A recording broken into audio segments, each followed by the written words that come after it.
is Dr. Jan Christilaw, and I am a clinical professor in the Department of Obstetrics Gynecology at UBC. I'm an obstetrician gynecologist, semi-retired from active practice, still working part-time clinically. I also work as a volunteer for CNIS in the position of Director of Women's Health.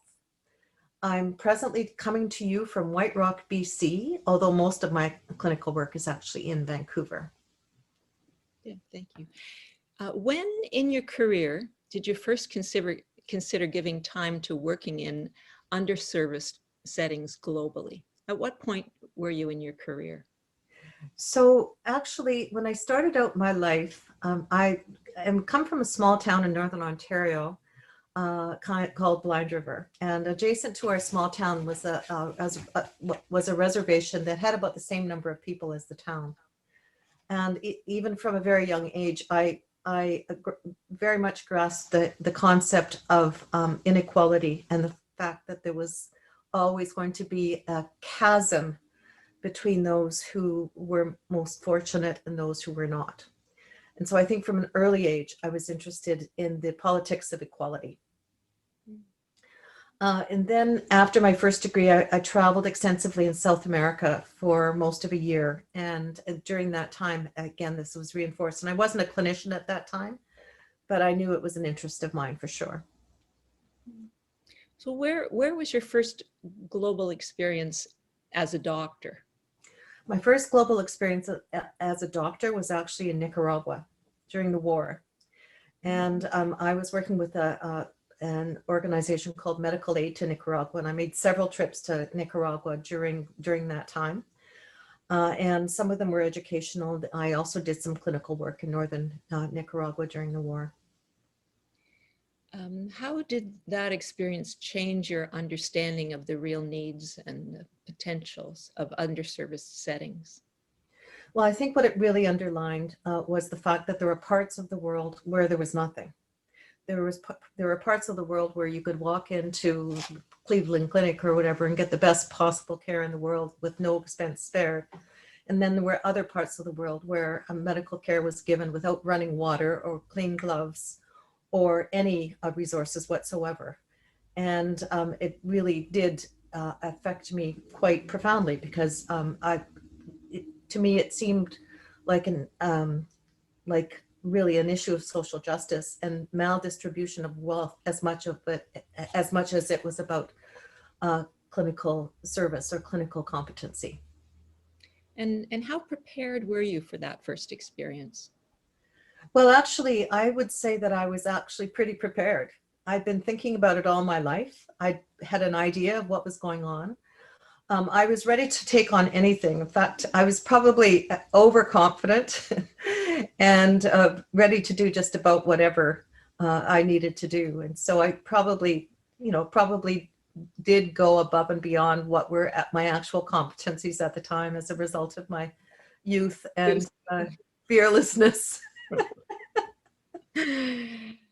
So how did you come to be involved with the CNIS? Well, actually, that's an interesting story. By the time I got involved with CNIS, I'd been heavily involved with the Society of Obstetrician Gynecologists for many years. And I was president of the SOGC in the year 2000, 2001. And during that time, SOGC had a partnership with Uganda. And I spent a lot of time with the Ugandans, with the people from FIGO, setting up the international partnership, which went on, as I'm sure you know, for many years. I didn't know anything about the CNIS, but the CNIS actually came and found me. And the reason they came and found me was because they had a grant coming up with the funder of the day. But the funders really insisted that maternal mortality was going to be their focus. And they wanted to assure that it wasn't just general surgery, that obstetrics was also involved in CNIS as well. So Ron actually approached me and asked me to come in and develop some curriculum for obstetrics. And that would have been in 2003, 2004-ish. What has your involvement been globally since that time, since that first experience in Uganda? So I've continued to be involved with SOGC, although because I'm not an active clinician anymore, I was involved with Alarm International, but I'm not at this point because I'm not actively doing obstetrics. And I became more involved in CNIS, partly because I like the model of CNIS in terms of capacity building, in terms of increasing and improving curriculum. And also because I like the partnership model where we work so closely with people in country and people at the institutions that we were striving to serve. So over the years, I would say that I spent less time with SOGC and more time with CNIS because I stopped being an active clinician as an obstetrician. Have you had to make sacrifices in your career, economic sacrifices or family sacrifices in order to be involved in this volunteer work? So if anyone was looking at this from a financial point of view, they would have diagnosed me as being crazy because, in fact, I rarely took the path in my career that was actually going to increase the amount of money I made. In fact, I usually made choices that actually managed to decrease my income. But I never thought of it in those terms. I always thought of it in terms of job satisfaction and the ability to have the wonderful feeling of being of service, and that to me was more important currency than actual income and at the actual number of dollars that I made. So yes, I made economic sacrifices, but I never set out to be rich in the first place, so it didn't seem like that important a sacrifice. I think more importantly, sometimes, Lori, there are times when you realize that you lean on your family pretty hard.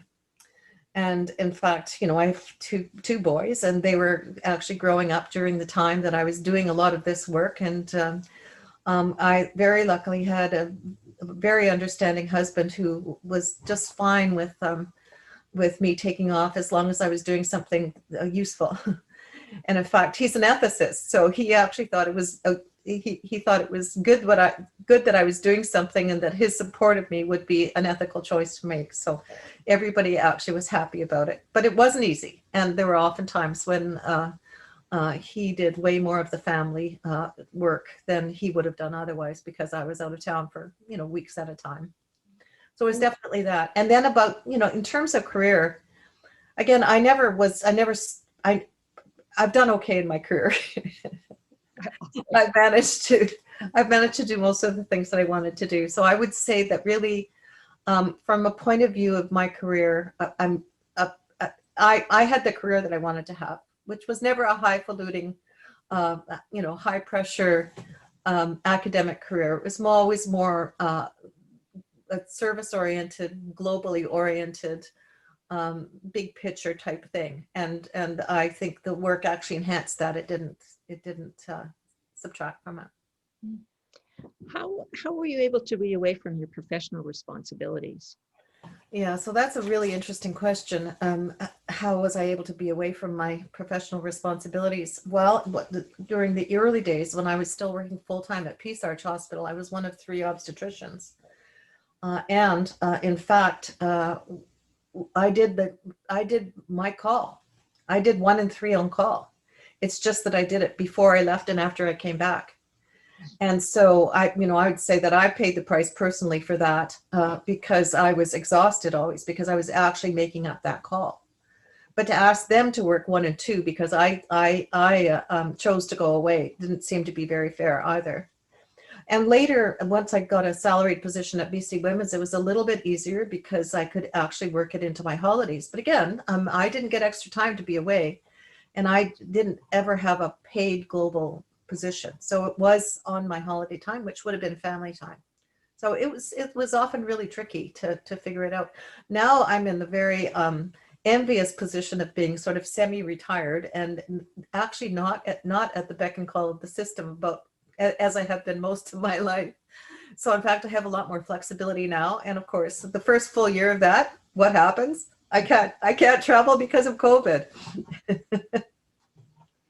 How have you been affected by your involvement with in the global work specifically, not just CNIS? How's it affected you? First of all, I have more compassion, I think, than I would have otherwise. I think it's given me a sense of what life is really like for so many women, especially for women around the globe, uh, and some of the things that happen that should never happen. So I have an in-depth understanding of that, and I have a personal connection to it in a way that I would not have if I hadn't done the work and if I hadn't been there physically, if I hadn't seen African women struggle and die in front of me. I don't think it would be the same for me. And I think it's one of the things that has really triggered me to keep going all these years is some of the experiences I had firsthand. So that's been very, very profound. But I also think there's other things that have happened. You realize how great the need is, and it seems like for a relatively small amount of time and energy, we can make a big difference. And so you do get a sense of fulfillment's not the right word, but just that you're doing the right thing, just that you're doing something that really needs to be done, and that the days that you spend doing that work are days that you've spent doing something that is useful and will decrease human suffering. Yes, I think I understand that. What do you think the main impact of the CNIS work has been? Yeah, that's a very interesting question. I mean, when you look at what's happening around the world, whether it's maternal mortality or infant mortality or death during surgery or death from surgical lack of access to surgery, whatever, things are improving in the world. And there are many, many reasons for that. There are a whole bunch of different things that are going on. And the CNIS, I think, is one of the people who's really working away at that. The difference between CNIS and some of the other organizations that are doing work, I think, has to do with how CNIS, first of all, partners with the host institutions, and secondly, really concentrates on capacity building. And, you know, it's one of the things about the capacity building that CNIS does is that it really strives to not just teach a basic surgical skill, but pedagogically, it aims to improve the quality of education in the places that they work, the places that we work. It actually is centered on the whole idea of adult learning. And that has been a very, very novel concept in much of Africa and much of the world. So much of it was based on fairly old style education. I think CNIS coming in with a whole different take on how you do this, how adults learn, that adults learn by seeing and then doing again. And because that was always integrated into the course materials of CNIS, I think it's had more of an impact than it would have otherwise. I think you commented earlier on about the relationships. So the relationships with you built up with colleagues in the countries that you've worked in, or that's obviously been an important part of your experience. Could you describe what you've learned from those colleagues? Sure. Well, first of all, I would say that the first time I've ever been to an African country or an African institution, whether it was Makerere or whether it was Embarrar or whether it was Juba in South Sudan, wherever it was, the first time you go, I think you are rightly judged as someone who's coming in, who's as a completely unknown quantity, and they have no idea whether you're really committed to the work. They have no idea if you'll be back. They'll have no idea what your long-term goals are. And it's only when you go back the third, fourth, fifth time that people start to actually understand that you have a long-term interest in making sure that things improve in their part of the world. whether it's Western Uganda or South Sudan, wherever it is. But it's the idea that you're going back and you're reinforcing those relationships that are relationships of trust and mutual respect. That, I think, is one of the things that's so important, that actually the long-term commitment to a certain place, to a certain project is extremely important. And so that's one of the things about the CETA contracts. They did go over a number of years, and I think that was really useful. But without that long-term, without the time horizon, I think it's much, much harder to get the work done. If an individual is wanting to become involved in global work, what should they focus on? What advice would you give them? Yeah, that's a really good question. I think one of the things I would say is that get involved with, look at what's happening in your particular setting, whether it's your university or whether it's your hospital or whatever. Look at who's doing what. Get to know them, get to know what's happening, get to know what the possibilities are, get to know who's involved in global health in your area, and decide why you want to do it. And there's many, many reasons for doing it. Some people want to do it because they want to work for WHO and be a policy wonk. Some people want to be a frontline clinician on the ground. Other people are interested in capacity buildings and systems improvements. So know a little bit about your own motivations. I think that's really, really important as well. And the one thing, going back to what I said earlier, and if you're just concentrating on making as much money as you can, this will never be the right thing for you to do. So it really has to be about a different set of priorities. I think that's one thing. And there will be times when you can go and times when you can't in your life. Like if, a woman who has got a couple of little kids, it may not be the right time. But remember that you'll have many, many years of your life that you get to make these choices. And so don't despair. If you really want to go, you'll get there. Thank you. Thank you. I will just ask one more question, and that's on the topic of money. Do you have any ideas about how CNIS can continue its work as it's facing the reduction in government funding? Well, also the pandemic is a problem right now too, but any ideas about how the CNIS can continue without these ongoing CETA grants?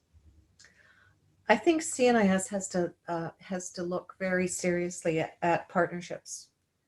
And I think I think increasingly what's going to happen is that Global Affairs isn't really interested in funding single organizations. When you think about the partnership that we had with CUSO a little while ago, the one we have with the Canadian Association of Midwives right now, I think there's going to be many, many times when there are opportunities to do things like that.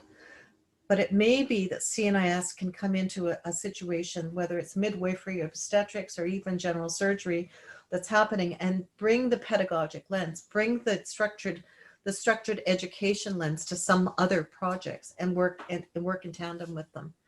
I mean, I think the work that CNIS does is very good, and that it will continue to be very applicable in many, many settings. And it is a question of figuring out that who are you going to be working with, how are you going to assure that everybody sees the value in what you're doing. Thank you.